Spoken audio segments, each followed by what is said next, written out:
Okay, hi everyone, welcome. So, it's always important to know the time we're in because it sort of gives us perspective where we are in life, what's happening. Last week I didn't do a session with you, and the reason why I didn't because it was a holiday called Shavuot. Shavuot is the holiday when we got the Torah. So this is, I mean, I discussed it a little bit, but we need to understand it because we're doing a little history today.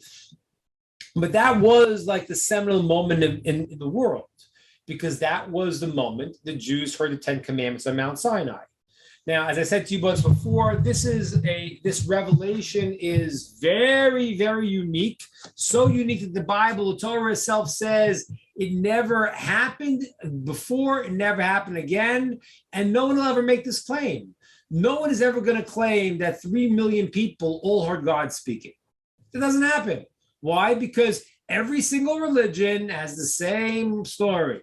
One guy had a vision and he tells the people, he gets enough followers, and then he's got a religion. When I say one person heard God speak, that's irrefutable. You can't say it didn't happen. You don't know. You're not in the person's head. But to go and to make a claim that everyone heard God speak, if they didn't, they would have said, what are you talking about, Moshe? Moses, you're writing the book. We all heard God speak. We didn't. So they had this experience, and it's the seminal moment of reality. I want to explain it to you because it's not just the moment of getting the Ten Commandments.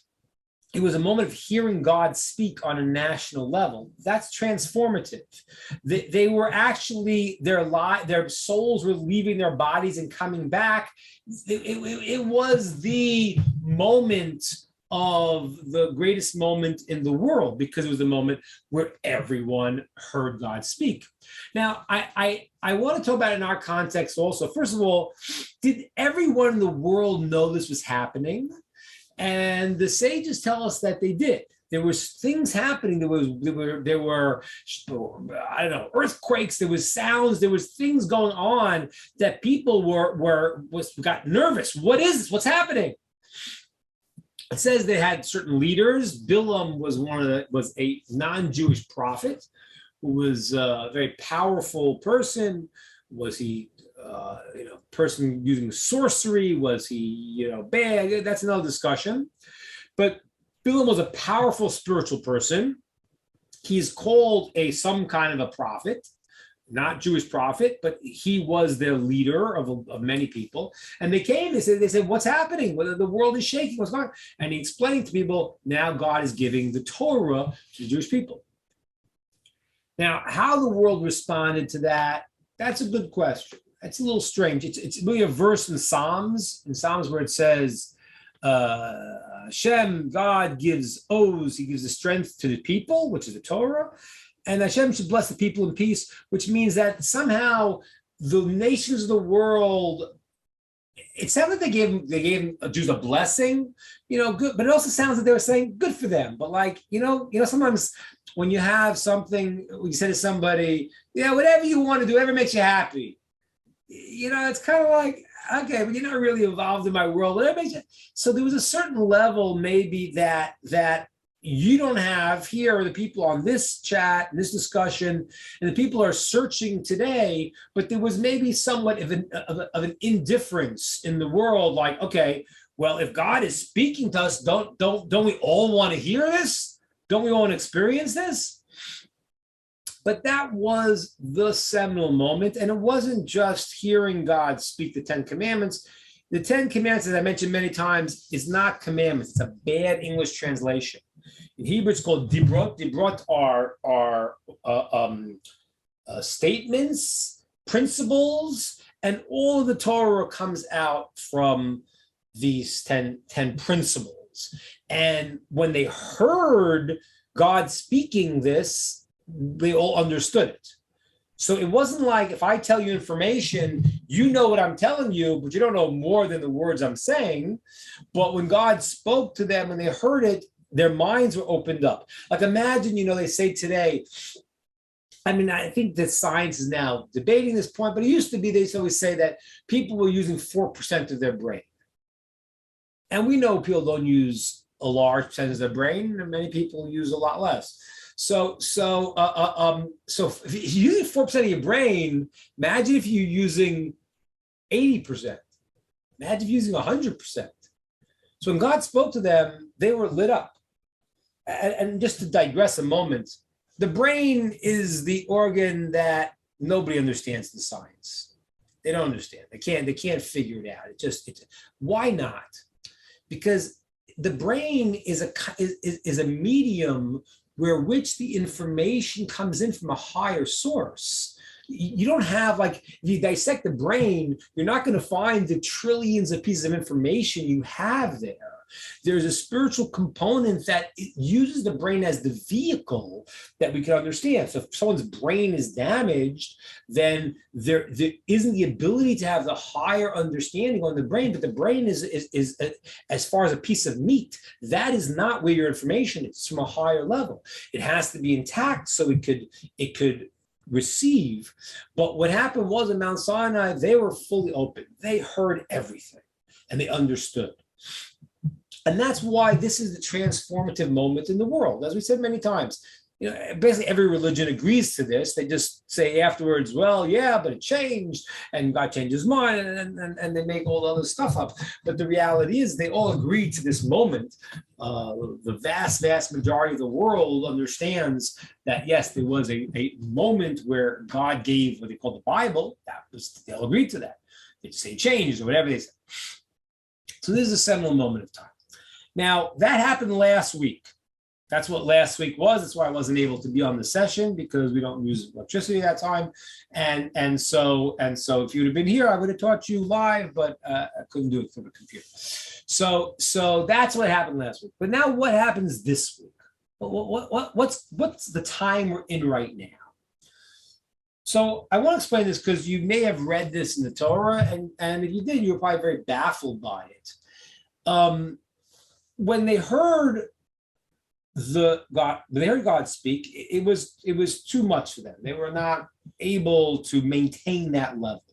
If you could imagine a person like, at one moment stretching themselves past what they are, and it's important to do that sometimes, but you can't always maintain that. Even if you're like, doing a job and you're working really hard, you can maybe, work the 15 hours a day for a month, but then at a certain point, you have to go back to normal. So they were way past where they could be. That was their moment. And now they start to come back into normal reality. And Moshe goes up to the mountain to get the tablets. The tablets now will represent the idea of all of this being brought back into the physical world. Okay, the tablets were not just, they were the handiwork of God. And they functioned miraculously because they were not really in this physical world, and they represented already the idea of that moment of connection coming into the world and being part of this world. So bringing down the tablets, the truth is, would have been a transformative moment. So when Moshe goes up to Mount Sinai, he is in this prophetic state, speaking to God, communicating to him every detail of every aspect of the Torah, because there's an infinite amount of details, and he's learning it, and God's transmitting it to him and letting him process, and the whole story how he gets it in the end, and God gives it to him, and then to come down with this information, and Moshe comes down plus with the tablets.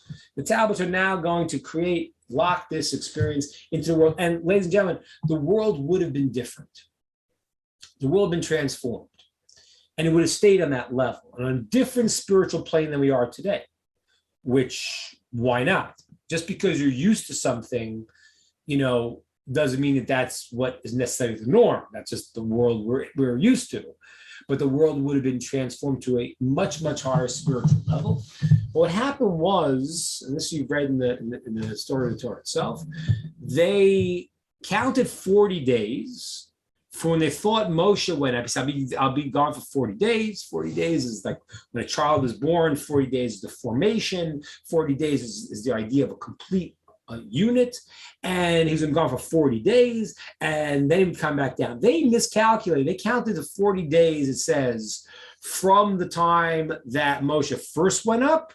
And he said 40 full days. days, which means that it had to be from the night till the day. Jewish day starts at night, and so they were off. They were off in their calculation.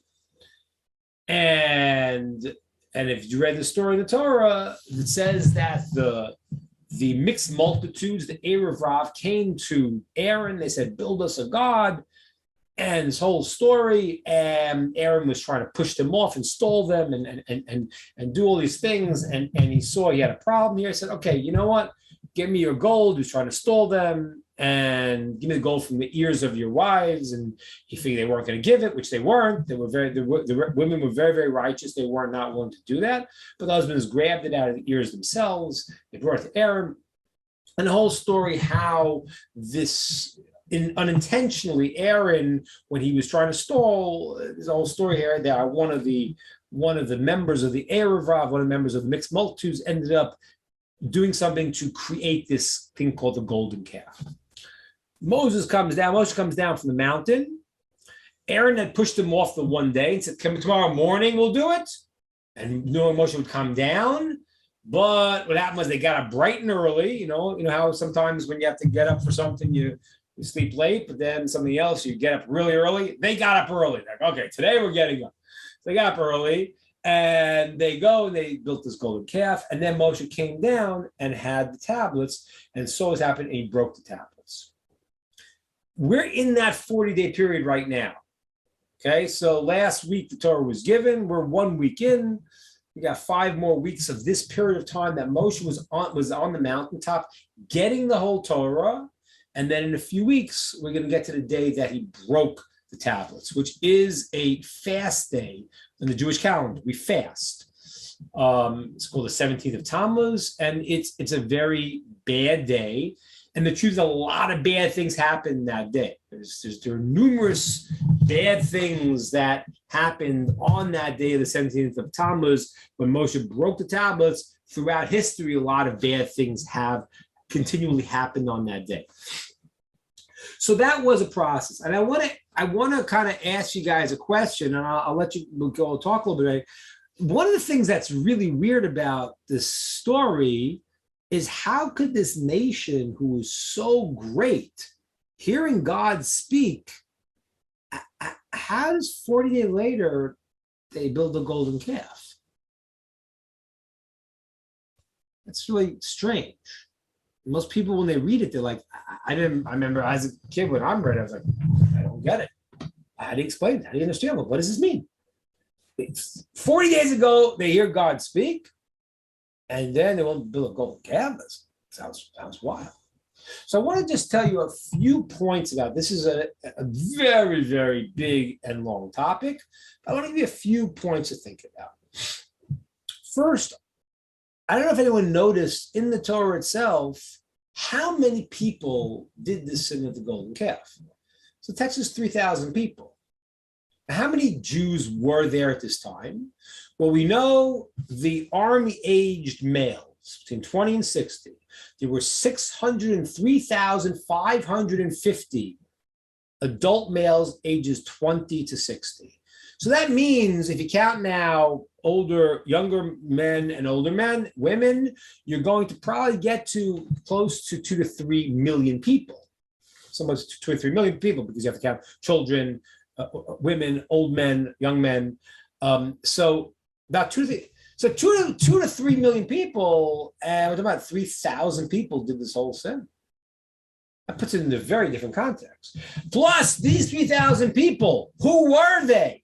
This is very important for us to know, especially everyone here in the Noachai group, to understand this, because everybody here wants to connect to the truth in the right way. The people that did this were the mixed multitudes. What's happened was when the Jews got to Egypt, there were a lot of Jews there were a small group first that came down. There were a total of 70 people. That's all they were. And they started multiplying. But what was also happening was the Egyptians started looking at these people with this religion, this connection. Again, they didn't have everything, but they had, this information from their forefathers, what it was and who they were and what it was about. And there were a sizable group of Egyptians that wanted to connect to the Jewish people. And Moshe said, okay, come. Question, should he have, shouldn't he have had? They kind of wanted to be involved, but those were the 3,000 people who really did this sin. But unfortunately, the whole nation was judged because they're responsible. If you see somebody, and this is a big question today, like, especially, I think everyone we have to know, Italo is here. Italo, I know, is in Peru, but I think most of the people are in the States. Not sure where loses, but you have a big problem when a society acts in a bad way. Like, we have responsibility to stop it. Ronald's in Australia. And it's very hard to do. We know that. We see a world that's going bananas. How do you stop it? So the Jews were called that they did it, even though it was a small group.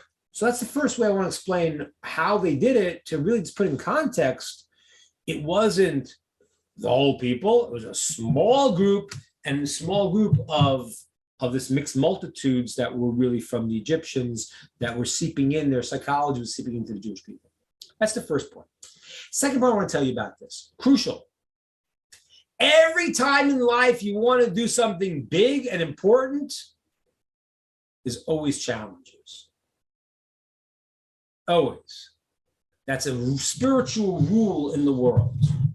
Because just like when you go to the gym and you lift weights, there's a point of resistance that you have to get past to grow. Physically, it's the same reality in life. Anything you're used to doing, and now you want to get out of that habit, there's going to be a pushback because you can do something significant now. And that's the way the world is set up. The way the world is set up is that God gave us challenges. Why do you give us challenges for? Not because he needs us to do things, but it's for us. When you're challenged, you get to show your mettle. That's what you do. Because I went through this challenge and that brought out my qualities. And if there's a point of greatness that on an individual or on a global level, there's always going to be a great challenge before. And that's exactly what happened. They were challenged. Again, those are the Kabbalists talk about the mystical things that were happening and the different things that were pressuring them. And all of those things were going on because if they would have waited to Moshe to come down to give the tablets, the world would have been transformed. And they had to be the messenger of that. And it was a hard, hard test.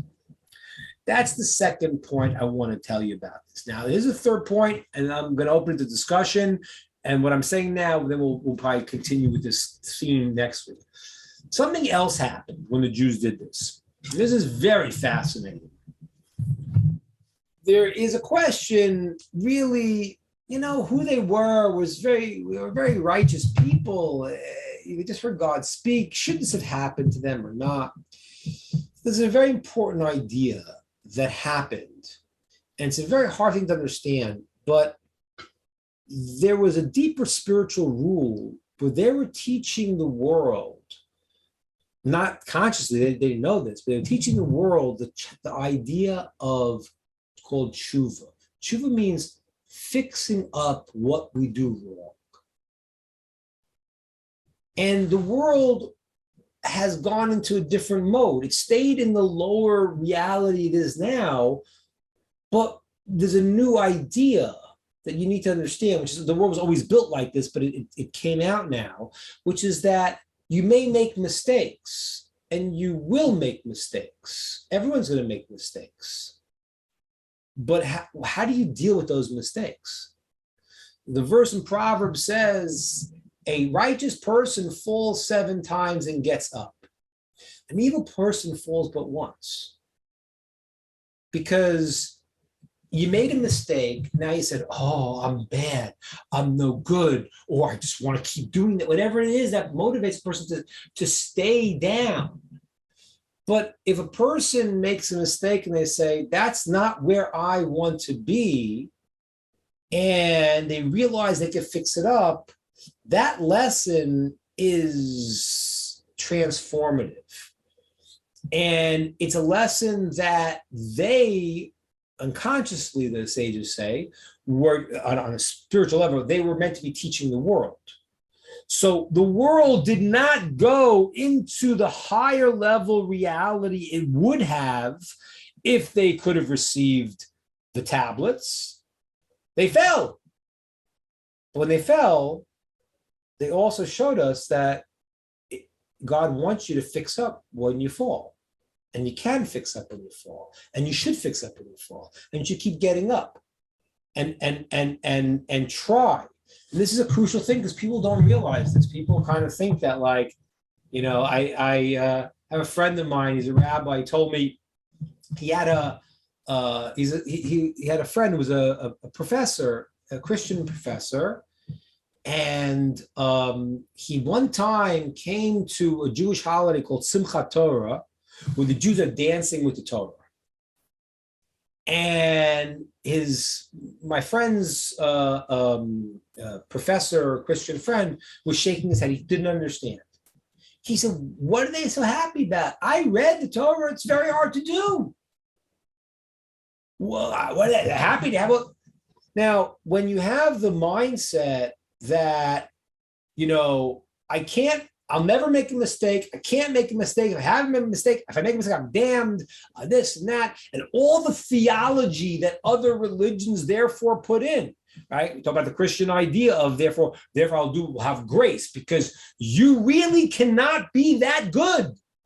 Original sin, problems, you can't make it.